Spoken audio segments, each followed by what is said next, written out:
जय श्री कृष्ण। नमस्कार दोस्तों। भगवान विष्णु को हिंदू धर्म में प्रमुख देवताओं के रूप में माना जाता है। हिंदू पौराणिक की कथा अनुसार भगवान विष्णु ने धर्म की रक्षा और बुराई को खत्म करने के लिए पृथ्वी पर कई बार अवतार ले चुके हैं। जब जब पृथ्वी पर संकट आता है तो भगवान अवतार लेकर उस संकट को दूर करते हैं। भगवान विष्णु ने पृथ्वी पर कई बार अवतार लिया है। भगवान विष्णु के 24वें अवतार के बारे में कहा जाता है कि अब तक उन्होंने 23 अवतार ले चुके हैं और 24वें अवतार जो कल की अवतार है वो आने वाला है और सुनिश्चित है। आज हम आपको भगवान विष्णु के 24 अवतार के बारे में बताएंगे। इनमें से पहला अवतार जो है वो है श्री सनकादि मुनि। इनके बारे में बताया जाता है श्री सनकादि मुनि हिंदू धर्म के 4 महान मुनियों में एक हैं। सनकादि मुनियों का उल्लेख वेद में भी मिलता है। इन मुनियों का जन्म ब्रह्मा जी के मानस पुत्र से हुआ था। धर्म ग्रंथ के अनुसार सृष्टि के प्रारंभ में लोक पितामह ब्रह्मा ने अनेकों लोगों की रचना की इच्छा से घोर तपस्या की। उनके तप से प्रसन्न होकर भगवान विष्णु ने तप अर्थ वाले सन नाम से युक्त होकर सनक, सनंदन, सनातन और सनत कुमार नाम के 4 मुनियों के रूप में अवतार लिया। ये चारों प्राकट्य काल से ही धर्म मोक्ष मार्ग परायण, ध्यान में तल्लीन रहने वाले, नित्य सिद्ध एवं नित्य विरक्त थे। ये भगवान विष्णु के सर्वप्रथम अवतार माने जाते हैं। ये हमेशा 5 वर्ष की आयु में ही रहते हैं। इनको श्री सनकादि मुनि के नाम में जाना जाता है। इसके बाद भगवान का बराह अवतार हुआ। बराह अवतार धर्म ग्रंथ के अनुसार भगवान विष्णु ने दूसरा अवतार बराह रूप में लिया था। बराह अवतार की जुड़े कथा इस प्रकार है। पुरातन समय में दैत्य हिरण्यक्ष ने जब पृथ्वी को ले जाकर समुद्र में छुपा दिया था, तब ब्रह्मा की नाक से भगवान विष्णु बराह रूप में प्रकट हुए। भगवान विष्णु के इस रूप को देखकर सभी देवताएं और ऋषि मुनियों ने उनकी स्तुति की। सबके आग्रह पर भगवान बराह ने पृथ्वी को ढूंढना प्रारंभ किया। अपनी थूथने की सहायता से उन्होंने पृथ्वी का पता लगा लिया और समुद्र के अंदर जाकर अपने दांतों पर रखकर पृथ्वी को बाहर ले आए। जब हिरण्याक्ष दैत्य ने यह सब देखा तो उसने भगवान विष्णु के बराह रूप को युद्ध के लिए ललकारा। दोनों में भीषण युद्ध हुई। अंत में भगवान बराह ने हिरण्याक्ष का वध कर दिया। उसके बाद भगवान बराह ने अपने खुरों से जल को स्तंभित कर उस पर पृथ्वी को स्थापना कर दिया। तीसरे अवतार जो है वो नारद अवतार। धर्म ग्रंथ के अनुसार देवर्षि नारद भी भगवान विष्णु की ही अवतार है। शास्त्र के अनुसार नारद मुनि ब्रह्मा के 7 मानस पुत्र में से एक है। उन्होंने कठिन तपस्या से देवर्षि पद प्राप्त किया है। वे भगवान विष्णु के अनन्य भक्तों में एक ही माने जाते हैं। देवर्षि नारद धर्म के प्रचार तथा लोक कल्याण के लिए हमेशा प्रयत्नशील रहते हैं। शास्त्रों में देवर्षि नारद को भगवान का मन भी कहा गया है। श्रीमद् भागवत गीता के 10वें अध्याय की 26वें श्लोकों में स्वयं भगवान श्री कृष्ण ने इनकी महत्व को स्वीकार करते हुए कहा है, देवर्षिणाश्च नारदः, अर्थात देवर्षियों में मैं नारद हूँ। कपिल मुनि अवतार भगवान विष्णु ने 5वां अवतार कपिल मुनि के रूप में लिया था। इनके पिता का नाम महर्षि कर्दम एवं माता का नाम देवहूति था। कपिल मुनि हिंदू धर्म के एक महान संत थे जिन्होंने सांख्य दर्शन को विकसित किया था। उन्होंने अपने समय के लोगों को ज्ञान और मुक्ति के मार्ग का उपदेश दिया था। कपिल मुनि ने संसार के उत्पत्ति, मानव जीवन का उद्देश्य और संसार के दुखों के कारण पर विचार किया था। उनके अनुसार संसार का उत्पत्ति कारण नामक एक प्रधान उपादान से हुआ था, जो सत्व, रज और तमो नामक 3 गुणों से युक्त था। इन तीनों गुणों में सत्व गुण से ज्ञान उत्पन्न होता है, रजोगुणों से कर्म उत्पन्न होता है और तमोगुणों से अज्ञान उत्पन्न होता है। उन्होंने जीवन में दुख के कारण को बताया है और इसके निवारण के लिए सांख्य दर्शन के माध्यम से आत्मज्ञान और मोक्ष के लिए उपदेश दिया है। उन्होंने मानव जीवन का उद्देश्य शांति, सुख और समृद्धि को प्राप्त करना बताया था। सरसज्जा पर पड़े हुए भीष्म पितामह के शरीर त्याग के समय वेदज्ञ व्यास आदि ऋषियों के साथ भगवान कपिल भी वहां उपस्थित थे। भगवान कपिल की क्रोध से ही राजा सगर के 60,000 पुत्र भस्म हो गए थे। दत्तात्रेय अवतार। धर्म ग्रंथ के अनुसार दत्तात्रेय भी भगवान विष्णु के अवतार हैं और ये 6वें अवतार हैं। इनके उत्पत्ति की कथा इस प्रकार है। एक बार माता लक्ष्मी, पार्वती एवं सरस्वती को अपने पतिव्रत पर अत्यंत गर्व हो गया। भगवान ने इनका अहंकार नष्ट करने के लिए लीला रची। उसके अनुसार एक दिन नारद जी घूमते घूमते देवलोक पहुंचे और तीनों देवियों को बारी बारी जाकर कहा कि ऋषि अत्रि के पत्नी अनुसुईया के सामने आपका सतीत्व कुछ भी नहीं। तीनों देवियों ने यह बात अपने स्वामियों को बताया और उनसे कहा कि वे अनुसुईया की पतिव्रत की परीक्षा लें। तब भगवान शंकर, विष्णु और ब्रह्मा साधु वेश धारण कर अत्रि मुनि के आश्रम आए। महर्षि अत्रि उस समय आश्रम में नहीं थे। तीनों ने देवी अनुसुईया से भिक्षा मांगी, मगर यह भी कहा कि आपको निर्वस्त्र होकर हमें भिक्षा देना होगा। अनुसुईया पहले तो ये सुनकर चौंक गई, लेकिन फिर साधुओं का अपमान ना हो इस डर से उन्होंने अपने पति का स्मरण किया और बोला कि यदि मेरा पतिव्रत धर्म सत्य है तो ये तीनों 6 महीने वाले शिशु हो जाए। ऐसा बोलते ही त्रिदेव शिशु होकर रोने लगे। तब अनुसुईया ने माता बनकर उन्हें गोद में लेकर स्तनपान कराया और पालने में झुलाने लगी। जब तीनों देव अपने स्थान पर नहीं लौटे तो देवियां व्याकुल हो गई। तब नारद ने वहां जाकर सारी बात बताई। तीनों देवियां अनुसुईया के पास आई और क्षमा मांगी। तब देवी अनुसुईया ने त्रिदेव को अपने पूर्व रूप में कर दिया। तब प्रसन्न होकर त्रिदेव ने उन्हें वरदान दिया कि हम तीनों अपने अंश से तुम्हारे घर से पुत्र रूप में जन्म लेंगे। तब ब्रह्मा के अंश से चंद्रमा, शंकर के अंश से दुर्वासा और विष्णु के अंश से दत्तात्रेय का जन्म हुआ। यज्ञ भगवान। भगवान विष्णु के 7वें अवतार का नाम यज्ञ भगवान है। धर्म ग्रंथ के अनुसार भगवान यज्ञ का जन्म स्वयंभू मनवंतर में हुआ था। स्वयंभू मनु की पत्नी शत्रुपा की गर्भ से आकुति का जन्म हुआ। वे रुचि प्रजापति की पत्नी हुई। इन्हीं आकुति के यहाँ भगवान विष्णु यज्ञ नाम से अवतारित हुए। भगवान यज्ञ के उनके धर्म पत्नी दक्षिणा से अत्यंत तेजस्वी 12 पुत्र उत्पन्न हुए। वे ही स्वयंभू मनवंतर में याम नामक 12 देवता कहलाए। भगवान ऋषभ देव। भगवान विष्णु ने ऋषभ देव के नाम पे 8वां अवतार लिया। धर्म ग्रंथ के अनुसार महाराजा नाभि की कोई संतान नहीं थी। इस कारण उन्होंने अपनी धर्म पत्नी मेरु देवी के साथ पुत्र की कामना से यज्ञ किया।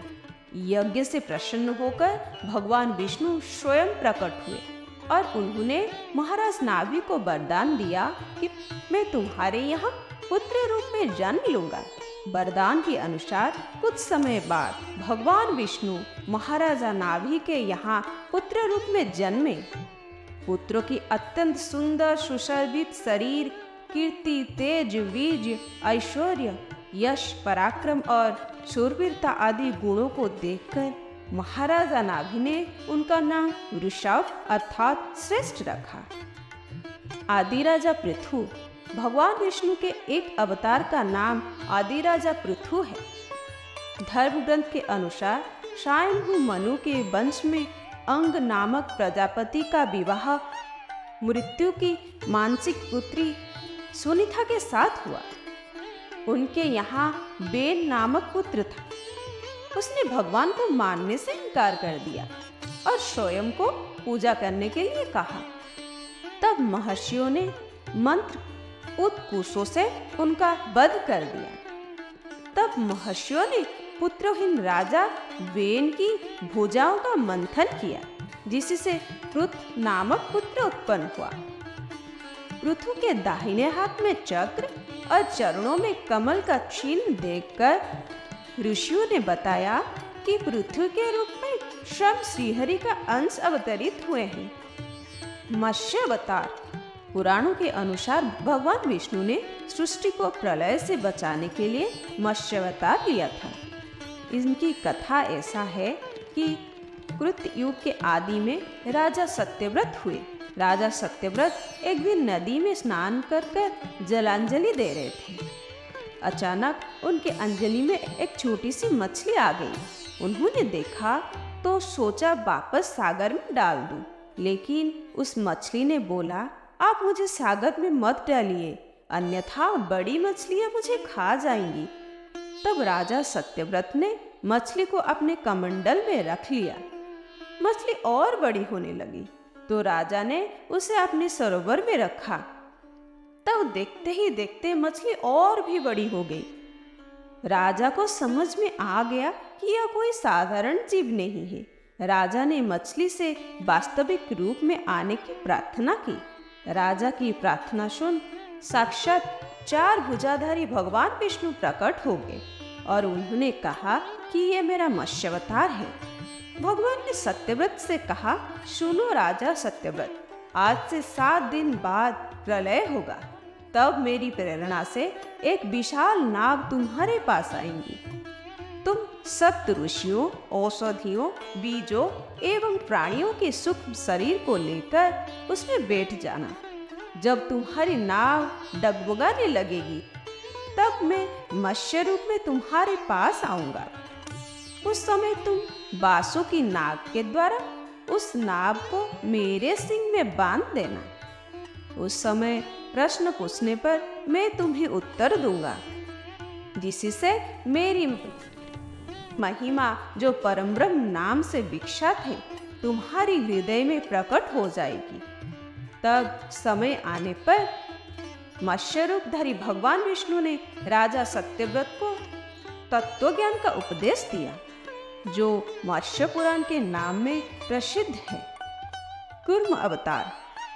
धर्म ग्रंथ के अनुसार भगवान विष्णु के कूर्म अर्थात कछुआ का अवतार लेकर समुद्र मंथन में सहायता की थी। भगवान विष्णु के कूर्म अवतार को कच्छप अवतार भी कहते हैं। इसकी कथा इस प्रकार है। एक बार महर्षि दुर्वासा ने देवताओं के राजा इंद्र को श्राप देकर श्रीहीन कर दिया। इंद्र जब भगवान विष्णु के पास गए तो उन्होंने समुद्र मंथन करने के लिए कहा। तब इंद्र भगवान विष्णु के कहे अनुसार दैत्य एवं देवताओं के साथ लेकर समुद्र मंथन करने के लिए तैयार हो गए। समुद्र मंथन करने के लिए मंदराचल पर्वत को मथानी एवं नागराज वासुकी को नेति बनाया गया। देवताओं और दैत्यों ने अपना मतभेद भुलाकर मंदराचल को उखाड़ लिया और उसे समुद्र की ओर ले चले, लेकिन वे उसे अधिक दूर तक नहीं ले जा सके। तब भगवान विष्णु ने मंदराचल को समुद्र तट पर रख दिया। देवता और दैत्यों ने मंदराचल को समुद्र में डालकर नागराज वासुकी को नेति बनाया, किंतु मंदराचल के नीचे कोई आधार नहीं होने के कारण वो समुद्र में डूबने लगा। यह देखकर भगवान विष्णु विशाल कूर्म अर्थात कछुए का रूप धारण कर समुद्र में मंदराचल के आधार बन गए। भगवान कूर्म की विशाल पीठ पर मंदराचल तेजी से घूमने लगा और इस प्रकार समुद्र मंथन संपन्न हुआ। भगवान धन्वंतरी धर्म ग्रंथ के अनुसार जब देवताओं एवं दैत्य ने मिलकर समुद्र मंथन किया तो उसमें से सबसे पहले भयंकर विष निकला, जिसे भगवान शिव ने पी लिया। तब उसके बाद समुद्र मंथन से उच्चश्रवा घोड़ा, देवी लक्ष्मी, ऐरावत हाथी, कल्प वृक्ष, अप्सराएं और भी बहुत से रत्न निकले। धर्म ग्रंथ के अनुसार समुद्र मंथन के दौरान सबसे अंत में धन्वंतरी अमृत कलश लेकर निकले। ये ही धन्वंतरी भगवान विष्णु के अवतार माने गए हैं। इन्हें औषधियों का स्वामी भी माना गया है। मोहिनी अवतार धर्म ग्रंथ के अनुसार समुद्र मंथन के दौरान सबसे अंत में धन्वंतरी अमृत कलश लेकर निकले। जैसे ही अमृत मिला, अनुशासन भंग हो गया। देवताओं ने कहा हम ले लें, दैत्य ने कहा हम ले लें। इसी खिंचातानी में इंद्र का पुत्र जयंत अमृत कलश लेकर भाग गया। सारे दैत्य एवं देवता भी उसके पीछे भाग गए। असुरों एवं देवता में भयंकर मारकाट मच गया। देवता परेशान होकर भगवान विष्णु के पास गए। तब भगवान विष्णु ने मोहिनी अवतार लिया। भगवान ने मोहिनी रूप में सबको मोहित कर दिया। मोहिनी ने देवता एवं असुरों की बात सुनी और कहा कि ये अमृत कलश मुझे दे दीजिए, मैं बारी बारी करके सबको अमृत पिलाऊंगी। दोनों मान गए। देवता एक तरफ थे और दूसरे तरफ असुर थे तथा असुर दूसरी तरफ बैठ गए। फिर मोहिनी रूप धरे भगवान विष्णु ने मधुर गान गाते हुए तथा नृत्य करते हुए देवता एवं असुर को अमृत पान कराना प्रारंभ किया। वास्तव में मोहिनी तो अमृत पान सिर्फ देवता को ही करा रहे थे, जबकि असुर समझ रहे थे कि वे भी अमृत पान कर रहे हैं। इस प्रकार भगवान विष्णु ने मोहिनी अवतार लेकर देवताओं का भला किया। भगवान नृसिंह भगवान विष्णु ने नृसिंह अवतार लेकर दैत्यराज हिरण्यकश्यप का वध किया था। इस अवतार की कथा इस प्रकार है। धर्म ग्रंथ के अनुसार दैत्य का राजा हिरण्यकश्यप स्वयं को भगवान से भी अधिक बलवान मानता था। उसे मनुष्य, देवता, पशु, पक्षी, दिन रात, ना धरती, ना आकाश, ना अस्त्र, ना शस्त्र से मरने का वरदान प्राप्त हुआ था। उसके राज में जो भी भगवान विष्णु की पूजा करता था उसको दंड दिया जाता था। उसके पुत्र का नाम प्रहलाद था। प्रहलाद बचपन से ही श्री भगवान विष्णु का परम भक्त था। यह बात जब हिरण्यकश्यप को पता चला तो वह बहुत क्रोधित हुआ और प्रहलाद को समझाने की प्रयास किया, लेकिन फिर भी प्रहलाद उनसे नहीं माना। तो फिर उसने मृत्युदंड का आदेश दिया। हर बार भगवान विष्णु के चमत्कार से वह बच गया। हिरण्यकश्यप की बहन होलिका, जिसे अग्नि में ना जलने की वरदान प्राप्त हुआ था, वह प्रहलाद को लेकर धधकती हुई आग में बैठ गई। तब भी भगवान विष्णु की कृपा से प्रहलाद बच गया और होलिका जल गई। जब हिरण्यकश्यप स्वयं प्रहलाद को मारने ही वाला था, तब भगवान विष्णु नृसिंह का अवतार लेकर खंबे से प्रकट हो गए और उन्होंने अपने नाखून से ही हिरण्यकश्यप का वध कर दिया। वामन अवतार सत्ययुग में प्रहलाद की पुत्र दैत्यराज बलि ने स्वर्गलोक पर अधिकार कर लिया। सभी देवता इस विपत्ति से बचने के लिए भगवान विष्णु के पास गए। तब भगवान विष्णु ने कहा कि मैं स्वयं देव माता आदिति के गर्भ से उत्पन्न होकर तुम्हें स्वर्ग का राज्य दिलाऊंगा। कुछ समय पश्चात भगवान विष्णु ने वामन अवतार लिया। एक बार जब बलि महान यज्ञ कर रहा था, तब भगवान वामन बलि के यज्ञशाला में गए और राजा बलि से 3 पग धरती दान में मांगी। राजा बलि के गुरु शुक्राचार्य भगवान की लीला समझ गए और उन्होंने बलि को दान देने से मना कर दिया। लेकिन बलि ने फिर भी भगवान वामन को 3 पग धरती दान देने का संकल्प ले लिया। भगवान वामन ने विशाल रूप धारण कर एक पग में धरती और दूसरे पग में स्वर्गलोक नाप लिया। जब तीसरा पग रखने के लिए कोई स्थान नहीं बचा तो बलि ने भगवान वामन को अपने सिर पर पग रखने को कहा। बलि के सिर पर पग रखते ही वह सुतललोक पहुंच गया। बलि की दानवीरता देखकर भगवान ने उसे सुतललोक का स्वामी भी बना दिया। इस तरह भगवान वामन ने देवताओं की सहायता कर उन्हें स्वर्ग पुनः लौटाया। हयग्रीव अवतार। धर्म ग्रंथ के अनुसार एक बार मधु और कौटफ नाम के 2 शक्तिशाली राक्षस ब्रह्मा जी से वेदों का हरण कर रसातल में पहुंच गए। वेदों का हरण हो जाने से ब्रह्मा जी बहुत दुखी हुए और भगवान विष्णु के पास पहुंचे। तब भगवान ने हयग्रीव अवतार लिया। इस अवतार में भगवान विष्णु के गर्दन और मुख घोड़े के समान थे। तब भगवान हयग्रीव रसातल में पहुंचे और मधुकौटब का वध कर वेद पुनः ब्रह्मा को दे दिया। श्रीहरि अवतार। धर्म ग्रंथ के अनुसार प्राचीन समय में त्रिकुट नामक पर्वत की तराई में एक शक्तिशाली गजेंद्र हाथी अपनी हाथियों के साथ रहता था। एक बार वह अपनी हाथियों के साथ तालाब में स्नान करने गया। वहां एक मगरमच्छ ने उसका पैर पकड़ लिया और पानी के अंदर खींचने लगा। गजेंद्र और मगरमच्छ का घर्षण 1000 साल तक चलता रहा।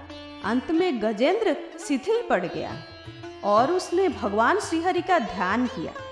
गजेंद्र की स्तुति सुनकर भगवान श्रीहरि प्रकट हुए और उन्होंने अपने चक्र से मगरमच्छ का वध कर दिया। भगवान श्रीहरि ने गजेंद्र का उद्धार कर उसे अपने पार्षद बना लिया। परशुराम अवतार। हिंदू धर्म ग्रंथ के अनुसार परशुराम अवतार विष्णु के प्रमुख अवतार में से एक थे। भगवान परशुराम के जन्म के संबंध में 2 कथाएं प्रचलित हैं। हरिवंश पुराण के अनुसार उन्हीं में एक कथा इस प्रकार है। प्राचीन समय में महिष्मती नगरी पर शक्तिशाली हयवंशी क्षत्रिय कीर्तिवीर्य अर्जुन अर्थात सहस्त्रबाहु का शासन था। वह बहुत अभिमानी था और अत्याचारी भी। एक बार अग्निदेव ने उसी से भोजन करने का आग्रह किया। तब सहस्त्रबाहु ने घमंड में आकर कहा कि आप जहाँ से चाहे भोजन प्राप्त कर सकते हैं, सभी और मेरा ही राज्य है। तब अग्निदेव ने वनों को जलाना शुरू किया। एक वन में ऋषि पावन तपस्या कर रहे थे। अग्नि ने उसके आश्रम को भी जला डाला। इसी से क्रोधित होकर ऋषि ने सहस्त्रबाहु को श्राप दिया कि भगवान विष्णु परशुराम के रूप में जन्म लेंगे। न सिर्फ सहस्त्रबाहु का बल्कि समस्त क्षत्रियों का सर्वनाश करेंगे। इस प्रकार भगवान विष्णु ने भार्गव कुल में महर्षि जमदग्नि के 5वें पुत्र के रूप में जन्म लिया। महर्षि वेदव्यास। पुराणों में महर्षि वेदव्यास को भी भगवान विष्णु का ही अंश माना गया है। भगवान व्यास नारायण के कलावतार थे। वे महाज्ञानी महर्षि पराशर के पुत्र रूप में प्रकट हुए थे। उनका जन्म कैवट्य राज की पुष्यपुत्री सत्यवती की गर्भ से यमुना की द्वीप पर हुआ था। उनके शरीर का रंग काला था, इसीलिए उनका एक नाम कृष्ण दिव्यायन भी था। इन्होंने ही मनुष्य की आयु और शक्ति को देखते हुए वेदों की विभाग किए, इसीलिए इन्हें वेदव्यास भी कहा जाता है। इन्होंने ही महाभारत ग्रंथ का रचना भी की थी। हंस अवतार। एक बार भगवान ब्रह्मा अपनी सभा में बैठे थे। तभी वहां उनके मानस पुत्र सनकादि पहुंचे और भगवान ब्रह्मा से मनुष्य की मोक्ष के संबंध में चर्चा करने लगे। तभी वहां भगवान विष्णु महाहंस के रूप में प्रकट हुए और उन्होंने सनकादि मुनियों के संदेह का निवारण किया। इसके बाद सभी ने भगवान हंस की पूजा की। इसके बाद महाहंसधारी श्री भगवान अदृश्य होकर अपने पवित्र धाम को चले गए। श्री राम अवतार।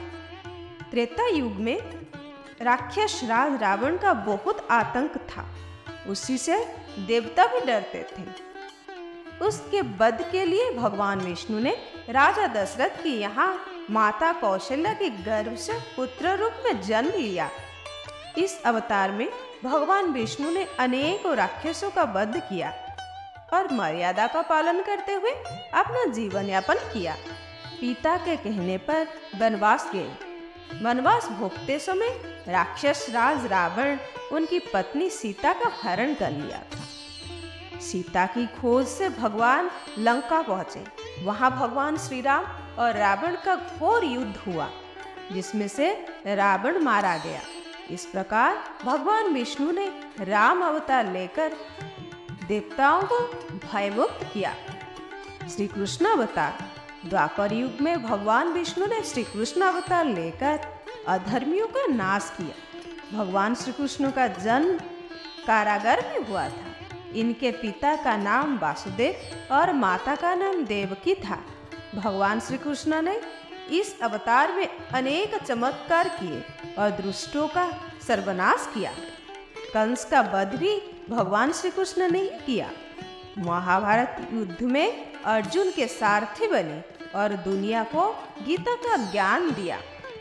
धर्मराज युधिष्ठिर को राजा बनाकर धर्म की स्थापना की। भगवान विष्णु का यह अवतार सभी अवतार में सर्वश्रेष्ठ माना जाता है। बुद्ध अवतार। धर्म ग्रंथ के अनुसार बौद्ध धर्म के प्रवर्तक गौतम बुद्ध ही भगवान विष्णु का ही अवतार थे, परंतु पुराणों में वर्णित भगवान बुद्धदेव का जन्म गया के समीप कीटक में हुआ बताया गया है और उनके पिता का नाम अजन बताया गया है। यह प्रसंग पुराण वर्णित बुद्धावतार का ही है। एक समय दैत्य की शक्ति बहुत बढ़ गई। देवता भी उनके भय से भागने लगे। राज्य की कामना से दैत्य ने देवराज इंद्र से पूछा कि हमारा साम्राज्य स्थिर रहे, इसका उपाय बताइए। तब इंद्र ने शुद्ध भाव से बताया कि सुस्थिर शासन के लिए यज्ञ एवं वेद विहित आचरण आवश्यक है। तब दैत्य वेद का आचरण एवं महायज्ञ करने लगे, जिससे उनकी शक्ति और बढ़ने लगी। तब सभी देवता भगवान विष्णु के पास गए।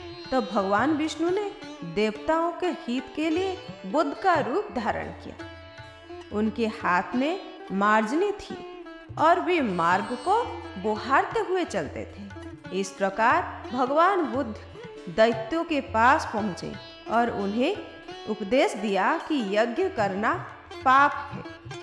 यज्ञ से जीव हिंसा होती है। यज्ञ की अग्नि से कितने ही प्राणी भस्म हो जाते हैं। भगवान बुद्ध की उपदेश से दैत्य प्रभावित हुए। उन्होंने यज्ञ एवं दैविक आचरण करना छोड़ दिया। इसके कारण उनके शक्ति कम हो गई और देवताओं ने उन्हें हमला कर अपना राज्य पुनः प्राप्त किया। कल्कि अवतार। धर्म ग्रंथ के अनुसार कलयुग में भगवान विष्णु कल्कि रूप में अवतार लेंगे। कल्कि अवतार कलयुग एवं सत्ययुग के संधिकाल में होगा। यह अवतार 64 कलाओं से युक्त है। पुराणों के अनुसार उत्तर प्रदेश मुरादाबाद जिले के संभल नाम के स्थान पर विष्णु यश नामक तपस्वी ब्राह्मण के घर भगवान कल्कि पुत्र रूप में जन्म लेंगे। कल्कि देवदत्त नामक घोड़े पर सवार होकर संसार से पापियों का विनाश करेंगे और धर्म की पुनः स्थापना करेंगे। तो दोस्तों, ये था भगवान विष्णु की 24 अवतार की कथाएं। जय श्री कृष्ण।